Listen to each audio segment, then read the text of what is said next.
교과서 문제는 일단 여러분께서 제기를 해주셨기 때문에 얘기를 잠깐 좀 나누겠습니다. 이 문제는 어떻게 바라볼 것인가. 김재동 씨나 아니면 신해철 씨께서 혹시 말씀해 주실 내용이 있으신지요? 아까 신해철 씨께서 이 문제를 제기하긴 하셨기 때문에. 글쎄 일단 한국에서 좌라는 단어가 가지는 그 금기 사항들, 예. 그리고 애시당초에 그런 것들이 이 땅에서 전혀 존립할 수 없었다는 것들. 그래서 좌라는 단어가 등장하면 그것은 곧 악으로 치환되는 그런 구조하에서 현 교과서에서 현 정권과 이념을 같이 하는 혹은 태생적으로 같이 하는 그런 상황에서 불리한 것들이 보여지면 그런 것들을 곧 좌라고 얘기하고 그것을 악으로 치환하는 그러한 방식으로 지금 현재 교과서를 좌편향이라고 규정을 했습니다. 예. 자, 그렇다면 우리가 어디까지 더 좌편향을 수정해야 됩니까?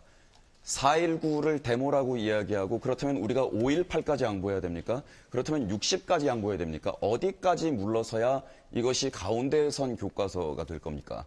그리고 교과서의 본 저자들이 수정을 거부하고 있는 상태에서 근데 말이죠.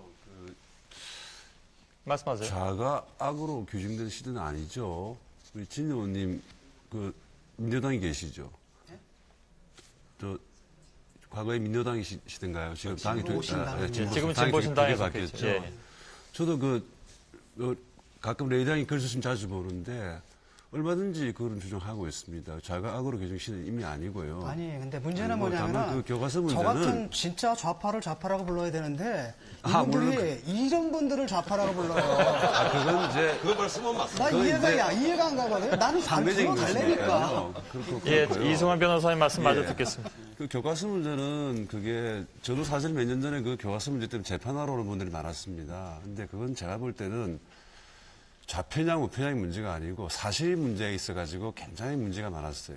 이제 그런 차원에서 저도 이번에 아마 절차를 거쳐서 과거의 건국 과정의 역사적 사실이 아닌 것을 둔갑을 시켜서 말이죠. 진실을 거짓을 진실을 만든 부분이 있기 때문에 사실관계 차원에서 상당히 손볼 부분이 많다는 생각이 들고 다만 그 사물을 바라본 시각에 대해서 다수의 당파적 철학적 차이는 교과서에 있겠죠. 교과서도 앞으로 종류가 많아야 됩니다. 그렇지 않습니까? 언론도 본질적으로 당파적인 것이거든요. 그런 한계는 벗어날 수 없는데 팩트 부분에 있어가지고 뭔가 어린 학생들을 현혹시키거나 역사적인 착각을 갖게 할 요소는 마땅히 수정되지 않는가 하는 생각이 들고 그런 점에서 말씀하신 것 중에 예. 좌를 악으로 지금 규정하고 그걸 금기시하고 있다.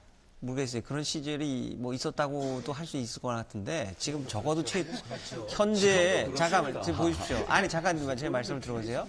이 좌파 사상이 있잖아요. 그렇죠? 뭐 예를 들어 공산주의나 뭐 사회주의 말이죠. 그런데 우리 헌법과 우리 헌법재판소의 판결도 그렇고 내심의 영역에서 그런 생각을 갖고 있는 것을 규제하고 처벌하고 있지 않습니다. 다만 대한민국의 체제를 전복하는 반국가 활동을 했을 때 법적으로 규제하고 있죠. 대한민국에서 어떤 사상을 갖는 것 자체를 악이라고 규정합니까? 난 그거 자꾸 현실과 네. 다른 얘기를 해서 헷갈리게 하고 있는데 국민 시청자들 헷갈릴 것 같아요. 그런 아니, 말. 헷갈립니다. 그러니까 걱정 마시고요. 그러니까 제가 유신 때 고등학교를 다녔는데 저희 유신 교과서로 다 공부했습니다. 그런데도 좌익이 됐거든요. 공안기관에서를 좌익이라 그랬으니까. 그러니까 이렇습니다. 좌익 교과서를 읽어서 좌익이 되는 게 아니고 우익이라고 주장하는 사람들이 나쁜 짓을 너무 많이 했기 때문에 젊은 학생들이 그 반대로 가서 좌파가 많이 생긴 거거든요. 그러니까 어떤 사람의 인식의 성장 과정을 그렇게 단선적으로 나쁜 교과서를 읽히면 애들이 다 나빠진다. 이게 극우적인 사고방식이거든요. 전체주의 사고방식. 이런 게 민주주의와 양립할 수 없는 극단주의입니다. 그러니까 제가 계속 절차 문제를 말씀드리는 거는 이런 것이죠. 그러니까 세상에는 다 내 마음에 안 드는 게 많습니다. 누구에게나. 그죠? 근데 권력 가진 사람이 내 마음에 안 드는 것을 자기 마음대로 하기 시작하면 그게 독재가 되거든요. 그러니까 저는 이제 뭐 진중권 선생은 저한테 좌파가 아니라고 하는데 저는 조금 좌파라고 생각해요, 제가. 근데 굉장히 겁나거든요. 왜냐하면 글 한 줄 잘못 쓰고 뭐 이렇게 책 뭐 하나 이상한 거 잘못 읽으면 지금도 잡혀갑니다. 지금도 그런 문제 가지고 구속영장 청구하고요. 그 다음에 지난 10년 동안 민주개혁정부 시절에는 그런 게 좀 드물었는데 예. 앞으로 어떻게 될지 모르고요. 그 다음에 제가 민주주의 위기라고 하는 것은 이 절차가 말하자면 힘 있는 사람이 꼴보기 싫은 건 다 바꿔버리는 식으로 그 용납되는 사회로 가고 있다는 거. 그 다음에 이제 뭐 감사원, 뭐 국정원 말씀 나왔지만 지난 정부 때 국무위원 지낸 사람들 다 뒷조사한 걸로 제가 압니다. 그리고 제가 장관 재직실에서 있었던 모든 일에 대해서 감사원에서 다 털었고요. 그 중에 일부를 언론에 터뜨린다 이런 얘기까지 제가 다 들었습니다. 그러니까 이런 것이죠. 우리가 자유로운 세상에 살고 있는 것은 자기 생각을 가감없이 두려워하지 않고 표현할 수 있는 사회가 좋은 사회고 그게 대한민국이 이북하고 다른 거잖아요. 근데 지금 무섭단 말이죠. 예. 예. 그게 이제 고양이는 쥐를 잘 몰라요.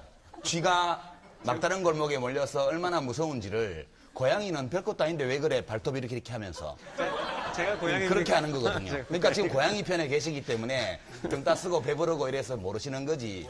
실제로 아니, 지난 10년 동안에 고양이셨잖아요. 아니죠. 저희는 그런 식으로 한 적이 없습니다. 예. 저희는 그런 식으로 하지 않았습니다. 아니 정확히 하나만 합시다. 민주주의와 양립할 수 없는 전체주의를 아까 우파라고 했는데 아니요, 극우. 예, 극우라고 했습니까? 사실은 민주주의와 양립하지 못하는 전체주의 한반도에 있는 김정일 체제입니다. 극좌도 마찬가지입니다. 왜 그 얘기를 하지 극단주의 않습니까? 세력은 근데 왜 그 민주주의하고 김정일 양립이 안 체제를 되죠. 돕자고 자꾸 근데 우리나라에는 극좌 세력이 없거든요. 네, 제가 한 말씀 좀 드릴게요.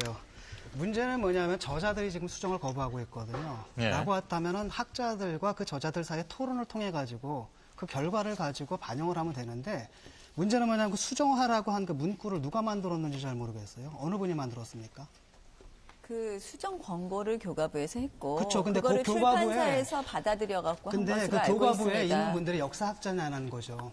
역사학 그러니까 학계에서 얘기가 돼가지고 그게 합의가 그러니까 돼서 그 다음에 받아들여져야 되는데 지금 거기에 어느 학자들이 그 다음에 이번에 뉴라이트라는 분들 있지 않습니까? 이번에 역사 강의 뭐 하는 분들 면모를 다 보면 역사학자가 거의 없어요.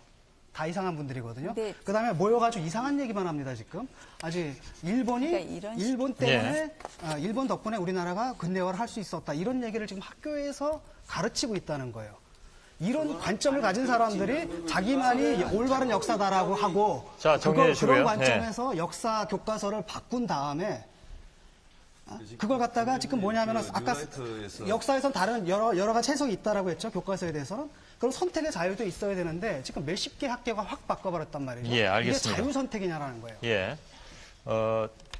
상황을 좀 단순화시켜서 표현하시다 보니까 좀 무리한 표현이 있을 수도 있습니다. 그러니까 뉴라이트 쪽에서도 그 크게 반론을 제기할 수도 있는 그런 문제 표현도 좀 있으셨기 때문에. 예. 근데 전 뭐 그쪽은 아니지만은 그 부분은 좀 잘못 말씀하시는 것 같아요. 일본 때문에 근대화됐다고 주장하는 건 아닌 걸로 알고 있고요. 그 시대에도 사회경제적 근대화가 있어 왔다는 겁니다. 일제강점 시기에 아무것도 없었던 것이 아니고 그 시대에도 비록 일본의 강점하에 있었지만 사회경제적 근대화가 있어 왔다는 얘기를 하는 거지. 그런 안병직 건 아니죠. 선생님이 예. 이번에 저는 그렇게 이해하고 강연하신 있습니다. 내용은 뭐였냐면은 예. 후진국은 스스로 발전할 수 없다. 선진국이 잠깐만요. 예. 있어야 발전할 수 있다는 말씀을 분명히 했거든요. 예. 아니, 근데 왜냐면 팩트 자체를 가지고 얘기를 해야 될지 모르겠습니다. 제가 알고 모르겠습니다, 있어요. 그러니까. 그러나 나머지 100 몇십 명이 다 그렇게 얘기합니까?